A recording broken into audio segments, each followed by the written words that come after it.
खेलने के लिए गया अपने दोस्तों के पास और दोस्तों ने फिर से चिल्लाया, दो पुचका चूहा, दो पुचका चूहा।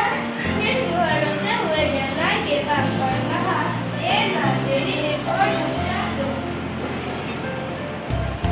तो नाई ने एक और पुचका दी और कहा कि ठीक है मैंने काट दिया, अभी तुम्हारे पास तो सही कुछ बची है, तो तुम अभी अपने दोस्तों के साथ खेल सकते हो। फिर वो चूहा गया अपने दोस्तों के पास और कहा, एक पुचका चूहा, एक पुचका चूहा।